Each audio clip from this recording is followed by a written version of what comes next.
এ যেন এক স্বপ্ন পূরণের দিন। হ্যাঁ, ভীষণ শখ ছিল একটা ছোট্ট রাজকন্যা আসুক কোলজুড়ে। আর সেটা শুধু আমার বা ওর বাবার না, আমাদের প্রত্যেকের শখ ছিল, বিশেষ করে আমার বাপের বাড়ির। কারণ দীর্ঘ ৩৫ বছর পর আবার মা লক্ষ্মীর আগমন হলো। হ্যাঁ, ৩৫ বছর আগে আমি শেষ মেয়ে ছিলাম আমার বাপের বাড়ির তরফে। তারপরে কিন্তু আর কোনো মেয়ে হয়নি। তারপরে আমার ভাইরা হয়েছে, ইভেন আমার 2 দিদির ছেলেরা হয়েছে, আমার ছেলে হয়েছে, কিন্তু কারোরই কোনো মেয়ে সন্তান হয়নি।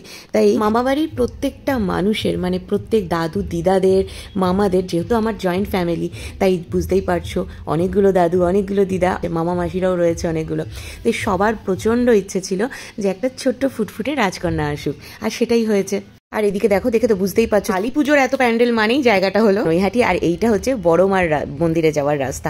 যা ভিড়, এখন তো হেঁটে আমার পক্ষে যাওয়া সম্ভবই না, তাই বাইরে থেকেই মায়ের প্রণাম করে নিলাম। আর আমি জানি যেখানেই যত দূরেই থাকি না কেন, মা সবসময় আমার সাথে আছে। আর এই যে এইবার চলে এসেছি বাড়ির সামনে। আওয়াজ শুনে বুঝতেই পারছো, এখন আর ভয়েস ওভার দিচ্ছি না, তোমরা বাকিটা র ফুটেজই দেখো, তাহলে বুঝতে পারবে মামা বাড়ির লোকেরা কতটা এক্সাইটেড, সুপার এক্সাইটেড, একেবারে ব্যান্ড বাজা বারাত নিয়ে দাঁড়িয়ে। তবে একটাই হয়ে গেছে অসুবিধা, সেটা হচ্ছে আমাদের না দিনের আলো থাকতে থাকতে, মানে দুপুরের মধ্যেই ফেরার কথা ছিল, সেই জন্য লাইটের অ্যারেঞ্জমেন্টটা ঠিকমতো করা হয়নি। কারণ আমাদের ফিরতে অনেকটা লেট হয়ে গেল, হসপিটাল থেকে ছাড়তে, তারা ডিসচার্জ করতে অনেকটা লেট করে দিয়েছিল। তো সেই জন্য যখন ঢুকছি তখন তো অন্ধকার নেমে গেছে, কি আর করা যাবে। তাদের ফুল এক্সাইটমেন্টটা একটু কোথাও না কোথাও আলোটার জন্য ফিকা হয়ে গেছে।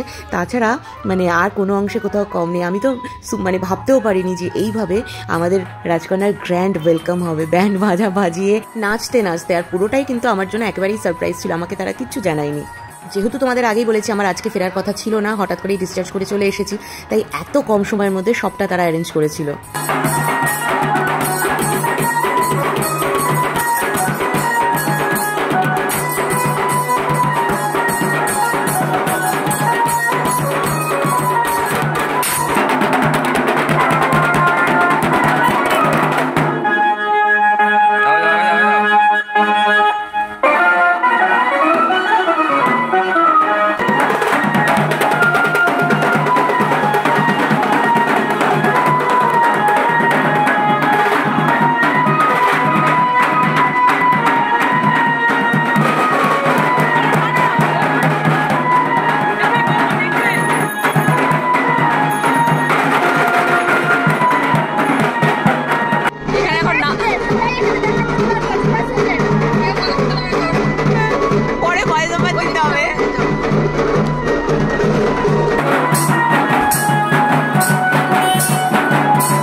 তবে এত কিছুর মধ্যেও আমার মনটা পড়েছিল আরেকজনের জন্য। তিনি এখন এই যে সবে স্কুল থেকে ফিরেছেন, মানে আমি ফেরার 5-7 মিনিট পরে তিনি ফিরেছেন।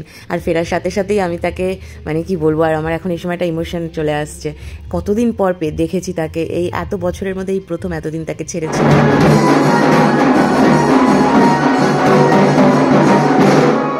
আমার বাবা, আমার বাবা,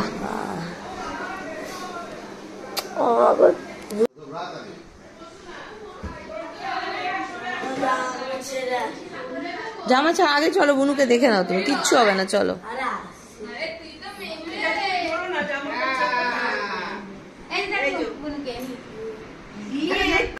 কি হচ্ছে এখন? এখন ওকে কি হচ্ছে এখন বল। আর এই দেখো, এই বেলুনের ডেকোরেশনটা রাজকন্যার বাবার আইডিয়া ছিল।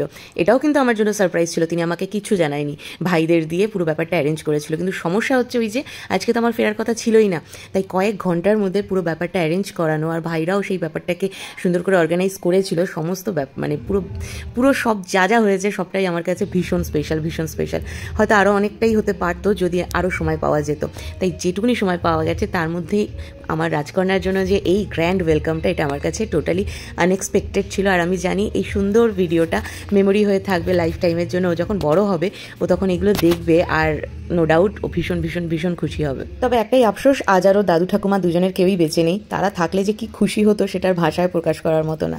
মানে জাস্ট সুপার সারপ্রাইজ যাকে বলতে পারো, আনএক্সপেক্টেড, আমি ভাবতেও পারিনি। আর তার মধ্যে বেশ কিছু সিচুয়েশন এরকম ছিল যেখানে মানে আর এইসব মাথার মধ্যে আর আসেনি, মাথার মধ্যে ঘোরেই নি যে এরকম কিছু হতে পারে।